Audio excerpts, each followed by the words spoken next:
Pergi ke kota gak bawa cash. Cakep. Welcome to our podcast.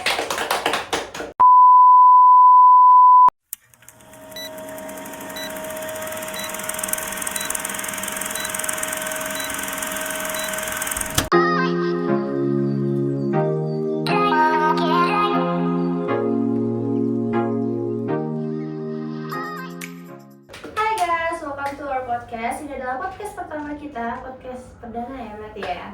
Jadi hari ini kita bakal ngebahas mengenai sesuatu yang mungkin pernah didengar sama anak-anak Fakultas Ekonomi dan Bisnis, mungkin pernah dipelajari sama teman-teman semuanya. Tapi sebelum masuk ke materi kita hari ini, aku ditemani oleh dua teman aku. Siapa yang memperkenalkan diri teman-teman? Halo, nama aku Natalia.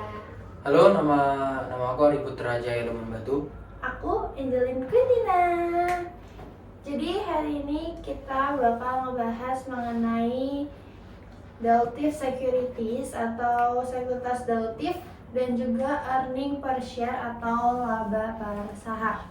Nah teman-teman, apa sih yang kalian ketahui mengenai sekuritas dative? Menurut aku, saham dilutif atau sekuritas dilutif adalah sekuritas yang dapat diubah menjadi saham biasa dan perubahan tersebut berakibat pada pengurangan atau dilution laba per lembar saham. Contoh sekuritas dilutif adalah convertible bonds, induced conversion, dan warrant.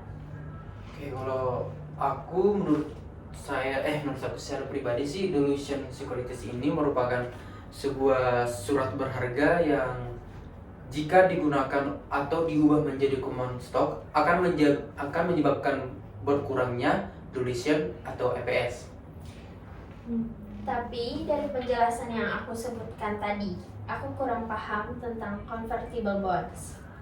Menurut kalian, tahu gak apa sih itu convertible bonds? Itu kayak gimana? Terus tujuan perusahaan mengeluarkan convertible bonds itu untuk apa? Setahu aku sih convertible bonds tuh kayak obligasi yang bisa ditukar sama sekuritas lain selama periode waktu tertentu setelah dia tuh dikeluarkan. Terus biasanya pemegang obligasi ini atau bondholdersnya itu punya manfaat berupa hak istimewa untuk menukar obligasi dengan saham. Terus dia itu biasanya juga dipilih oleh investor yang ingin memperoleh pendapatan bunga plus pilihan atau option untuk ditukar dengan saham apabila nilai saham itu mengalami kenaikan secara signifikan. Oh gitu. Menurut Ari? Nah kan terus untuk tujuannya itu kalau nggak salah untuk memperoleh dana tanpa memberikan hak kepemilikan dan memperoleh dana murah atau tingkat bunga obligasi konversi umumnya lebih rendah dibandingkan dengan straight debt obligation. Biasanya perusahaan mengeluarkan obligasi buat meraih dana dari pengeluaran modal tanpa kehilangan pengendalian yang berarti dari pemilik sebelumnya dan memperoleh pendanaan dengan bunga yang lebih murah. Tapi kan tadi kalian sebutin tentang induced conversionnya. Nah, kayaknya aku belum pernah dengar dan kalian bisa bantu untuk ini nggak jelasin gitu? Mungkin dari Angel dulu kali ya. Iya, menurut aku ya, sepengetahuan aku itu induced conversion tuh merupakan konversi yang dipercepat oleh issuer. Nah, biasanya mungkin dia itu digunakan karena penerbitnya itu mau mengurangi beban bunga atau meningkatkan resiko hutang terhadap ekuitasnya. Terus biasanya juga dia dilakukan dengan cara memberikan perangsang atau sweetener berupa kas atau saham yang dicatat sebagai beban pada periode terjadinya sebesar nilai wajar.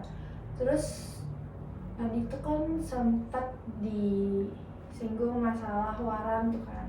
Aku cuma pernah dengar dikit masalah waran, tapi aku nggak tahu secara detail itu waran kayak gimana. Mungkin teman-teman ada yang tahu waran itu apa? Kalau menurut aku, waran itu kayak sertifikat yang memberikan hak kepada pemilik untuk membeli saham dengan harga tertentu dalam waktu tertentu. Waran tidak dikeluarkan sendiri, melainkan dalam satu paket dengan sekuritas lain, misalnya obligasi. Pada dasarnya, waran merupakan opsi jangka panjang untuk membeli saham dengan harga yang telah ditentukan. Umur waran biasanya 5 tahun atau 10 tahun. Perusahaan menggunakan metode with and without untuk mengalokasikan penerimaan dari dua komponen. Tapi kenapa waran itu dikeluarkan sih? Nah, kalau menurut aku sih, kenapa waran itu bisa dikeluarkan? Yang pertama itu pengeluaran sekuritas seperti obligasi atau saham preferen menjadi lebih atraktif. Yang kedua, sebagai bukti bahwa pemegang saham itu memiliki hak istimewa untuk memperoleh atau membeli saham terlebih dahulu apabila sebuah perusahaan mengeluarkan saham. Dan yang ketiga itu diberikan sebagai kompensasi kepada karyawan dan eksekutifnya gitu. Oh gitu, oke. Kan tadi aku sebut waran usianya 5-10 tahun. Kalau misal waran saham habis masa berlakunya, berarti waran udah nggak berlaku lagi. Dan pemegangnya kehilangan hak untuk membeli atau menjual saham yang mendasari pada harga pelaksanaan. Terus, keuntungan dari waran itu apa sih? Sependengaran aku ya, waran tuh punya beberapa keuntungan tuh kayak yang pertama tuh dia lebih murah dibandingkan membeli saham biasa. Karena dalam investasi waran tuh kita hanya membayar harga waran yang relatif lebih murah daripada harga saham, tapi tetap memperoleh potensi keuntungan yang sama dengan saham tersebut. Terus dia juga untuk potensi keuntungannya tuh tinggi. Karena jika harga saham perusahaan tersebut meningkat di atas harga pelaksanaannya, maka pemegang waran itu dapat menggunakan warannya untuk membeli saham dengan harga yang lebih murah dan menjualnya di pasar dengan harga yang lebih tinggi. Jadinya kan dia dapat memperoleh keuntungan yang cukup besar lah ya gitu. Terus juga dia tuh fleksibilitas dalam investasi. Jadi pemegang waran tuh bisa menjual waran tersebut kapan aja, pokoknya sebelum jatuh tempo. Jadi sehingga nanti dia memberikan fleksibilitas dalam investasi dan memungkinkan untuk memperoleh keuntungan dalam waktu yang relatif singkat. Oh gitu, oke, makasih Angel. Iya. Iya gitu. Oh iya, gini, kalian pernah dengar nggak sih tentang opsi saham dan kompensasi berbasis saham itu? Pernah. Kenapa emangnya? Aku nggak pernah dengar sih. Kalian bisa jelasin, bantu aku untuk tahu tentang itu nggak sih? Aku dulu ya, berarti. Iya. Opsi saham merupakan kontrak yang diterbitkan oleh investor untuk dijual kepada investor lainnya, di mana kontrak tersebut memberikan opsi atau hak bagi penerimanya untuk menjual atau membeli suatu saham perusahaan yang menjadi dasar perdagangan. Opsi tersebut dalam jumlah dan pada harga yang telah ditetapkan sebelumnya atau exercise price, serta berlaku dalam periode tertentu. Opsi saham dibagi atas dua jenis, yaitu opsi beli atau call option dan opsi jual atau put option. Opsi menyebabkan jumlah saham perusahaan yang beredar menjadi bertambah sehingga mendilusi laba per saham. Kalau sepengetahuan aku, kompensasi berbasis saham itu merupakan imbalan yang bisa diberikan oleh perusahaan pemasok barang atau jasa yang bisa mencakup karyawan dan juga non-karyawan. Yang kompensasinya itu bisa berbentuk saham atau pengakuan kewajiban yang jumlahnya itu ditentukan berdasarkan pada harga saham atau instrumen ekuitas perusahaannya. Gimana nih? Bisa dimengerti nggak? Oke. Tidak berat Makasih. pembahasannya. Iya. Nah, kan tadi kita bahas dilutif securities. Iya. Kita juga mau bahas tentang earning per share. Menurut kalian, earning per share apa sih? Bisa tolong jelaskan nggak? Oke. Mungkin aku dulu ya. Iya. Menurut saya secara pribadi sih, earning per share atau biasa kalau nggak salah disebut sebagai laba per lembar saham, atau bisa disebut sebagai tingkat keuntungan bersih untuk tiap lembar saham yang mampu diraih perusahaan pada saat menjalankan operasinya. Nah, earning per share ini memberikan informasi kepada para pihak luar seberapa jauh kemampuan perusahaan tersebut menghasilkan laba untuk tiap lembar saham yang beredar di pasarannya gitu. Oh gitu. Kalau menurut Angel apa? Kalau menurut aku tuh kayak penghitungan laba per saham itu juga nggak hanya berdasarkan pada saham biasa yang beredar, tapi juga berdasarkan jumlah lembar saham yang akan beredar. Jika sekuritas convertible tertentu ternyata dikonversi dan jika opsi atas saham tertentu ternyata digunakan. Terus biasanya laba per saham ini akan menurun jika saham biasa diterbitkan karena pengkonversian sekuritas dan penggunaan opsi. Akibat dari kejadian tersebut, itu dia ada akibatnya. Itu laba per saham akan menurun dan disebut dengan laba per saham dilution atau dilution of earnings. Tapi dalam beberapa hal, penggunaan opsi atau konversi sekuritas itu dapat mengakibatkan kenaikan dari LPS. Akibat tersebut itu disebut sebagai laba anti-dilution atau anti-dilution of earnings. Sekuritas atau surat berharga yang akan mengakibatkan penurunan LPS ini disebut sebagai sekuritas dilutif atau dilutive securities, yang udah dijelasin sebelumnya ya tadi sama teman-teman juga. Terus dia tuh akan mengakibatkan kenaikan LPS dan disebut sebagai sekuritas anti-dilutif atau anti-dilutive securities. Tapi kan setahu aku LPS itu bisa naik terus bisa turun. Itu kan pasti ada penyebabnya kan, ada faktor-faktornya. Mungkin teman-teman ada yang tahu faktor-faktornya? Kalau aku sih mungkin jelasin yang tentang penurunan, kenapa earning per share itu mengalami penurunan.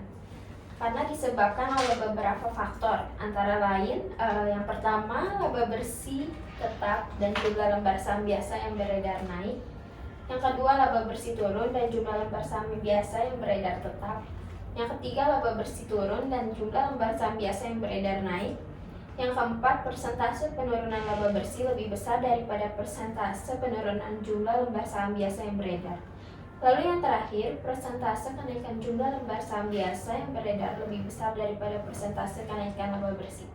Mungkin Ari bisa jelasin yang kenaikan. Iya.